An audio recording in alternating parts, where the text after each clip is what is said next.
Alright, ladies and gentlemen, one thing we did not do was add up the total energy that Bob had as he was halfway down there well, not halfway, but partway down there at the 20-meter mark. When we add these up, grab the calculator here, and we do a calculation, clear, 29,430 plus 19,620, enter. We get a grand total of 49,050. So I'll put that right here. 49,050 joules is our total mechanical energy of Bob as he has fallen the 20 meters. Well, let's do his mechanical energy up top.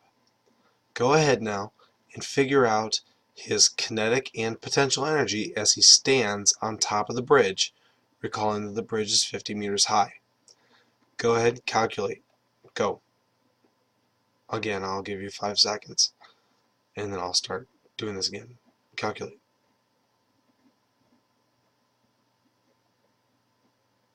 Alright, time to calculate his two energies here. Potential energy. Let's see, if we take 100 kilograms times 9.81 times 50 meters high, I get 49,050 joules of potential energy. Well, that's interesting. How much kinetic energy does he have up here? Let's see, if he's standing up here, what is his velocity?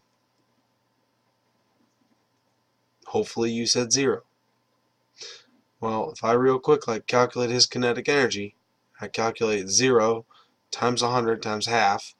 Well, half of 100 is 50, and you multiply that by 0, and you square the 0. I think you end up with the same answer. 0 joules of kinetic energy. Well, that's interesting. Well, let's then move this out of the way. That was what we did down here. Let's then figure out Bob's energy once he has traversed the entire distance down to the bottom. I'll give you a hint. No, I'm not going to give you a hint. Forget that. Take 50 meters, put it in here for the height. Go ahead and calculate his velocity as he falls off the bridge. Go ahead, do that. Calculate that. Starting now. Alright. Bring the calculator up. 50 times 9.81 times 2, enter. And I got 980, and I got to square root that. So, square root that, and I got 31.3. 31.3 is his velocity when he reaches the bottom, 31.3 meters per second. Oops. Use that 31.3 with your kinetic energy and figure out his kinetic energy when he reaches the bottom of the span there. Put 31.3 in here and with the mass and calculate. Ready? Go.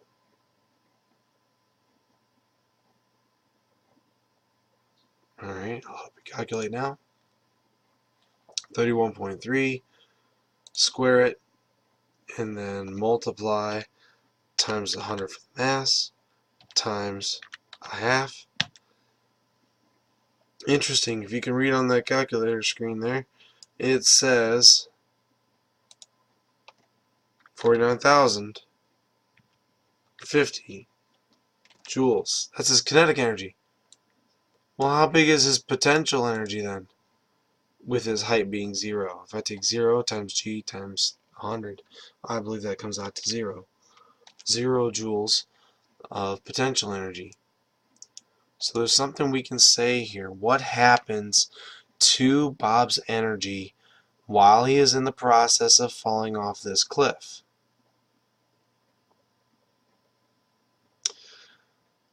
You might say that at the top, his potential energy is very high, his kinetic energy is low. At the bottom, his kinetic energy is very high, his potential is very low. In the middle, there's a sharing of those energies, but they add up here. Because if you recall with mechanical energy, I'm going to click back real fast. Mechanical energy is the sum of those. So we take KE and PE and add them up, we get mechanical. So if we take 49,050 add to 0, and 49,050 add to 0, and if you add these up, it adds up to 49,050. Bob has the same amount of energy throughout the entire fall. It's just that as he falls, it changes from potential to kinetic. A process, a thing that we call this the conservation of mechanical energy. This means that the energy beforehand is equal to the energy afterwards. That's what conservation of energy is. Now let's look at a real world example kind of thing here. A roller coaster. Why is it in real life, if mechanical energy is conserved, why is it that the second hill on a roller coaster is never as big as the first hill? See, if I take a line, draw it on top of this hill, look, it's taller. Why is that? Why is there always a difference in the height of hills on roller coasters? And it's much more severe than what I have drawn. I want you to pause the video here for a second. I want you to write down on your paper that you're going to be turning in exactly why is it that a roller coaster will not reach the same height in the real world. So go ahead, I want you to write down kind of an extended response kind of answer. Why is that?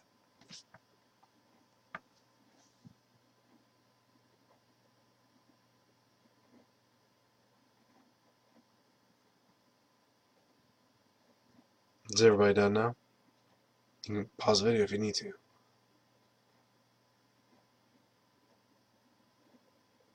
Alright. The reason being, while at the top you do have a bunch of potential energy at the top, and down at the bottom you do have the most kinetic energy. And as it goes, they do indeed transfer from one to the other because you have very low potential at the bottom. At the top, though, somehow, even though we've just said that it's conserved, there's less potential energy at the second hill. That's because we talked the other day about the 5 big kinds of energy. And there's something that happens as it's going down the track. And that is things like heat. Heat because of friction. You know, heat because of friction steals energy away. Remember, back from when you learned in chemistry, I'm sure that you were taught that energy cannot be created or destroyed. It just changes forms. Well, here, if you were somehow able to add up the amount of heat energy created as the roller coaster rolled on the rails, you would find that the amount of heat energy added into the potential and kinetic would come up to the total amount of mechanical energy that you should have on the roller coaster. It's just that in real life, energy is taken away from the system through heat. When I was a kid, we had train tracks behind our house. And sometimes I'd take pennies and put them on the tracks, and the trains would run over them because we were out in the country, so the trains were moving fast. And I'd go looking for my pennies. If I found them right after the train went over, they were not just hot, they were really hot. You know, the heat energy created of the train running over the rails is actually quite great. It's a very measurable thing because you got to think about those trains are very, very big, so they have a lot of energy there. There's a lot of heat lost to the rails. Okay, this is how energy is conserved, but when we're talking about conservation of mechanical energy, in theory, all of your potential energy will change back into your kinetic energy. Another example from real life you may be familiar with, silly putty. Silly putty, if you were to make a perfect spear out of it, would be the best bouncy ball that you could get. It's better than any super ball. And if you just drop the silly putty from a given height, so you got your silly putty, make it pink here because silly putty's pink. No, make it pink. You got your silly putty. You got a perfect sphere. When you drop it, silly putty loses very little energy. It would return almost, if this is our dropping point, silly putty would fall down and bounce almost to the top. Not quite to the top, but almost. And it is better than any bouncy ball you will ever get. I'm not talking about throwing it down. I'm talking about dropping it down. Okay? Very little energy is made into heat and the deformation of the material when this happens. So think about like a car accident for a second. When your car runs into a telephone pole, it takes energy to rearrange the telephone pole. It takes energy to rearrange your car. I mean dent. That's why your kinetic energy is not conserved in that wreck, because it's used in other ways. Heat, light, sound, and the rearrangement of your particles. But when we talk about the conservation of energy, we are probably ignoring friction. Okay? So, conservation of energy. It's kind of a big deal. In physics, we have like 3 big deals. There's Newton's laws, there's conservation of energy, and there's conservation of momentum. And conservation energy, which we're talking about, is one of the big deals. Alright? One last question I want you to write down as an extended response.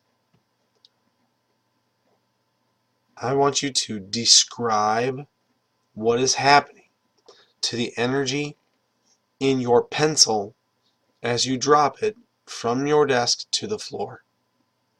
Describe what is happening to your potential and kinetic energies as they fall. And this is more than a sentence. I want you to talk about potential. I want you to talk about kinetic. And I want you to talk about the big picture. Go ahead and jot that down, and then you can turn that paper in. Maybe, if you're lucky, the substitute might play the remainder of the video that you probably didn't finish yesterday. But that's only if you're nice little kids and the substitute likes you.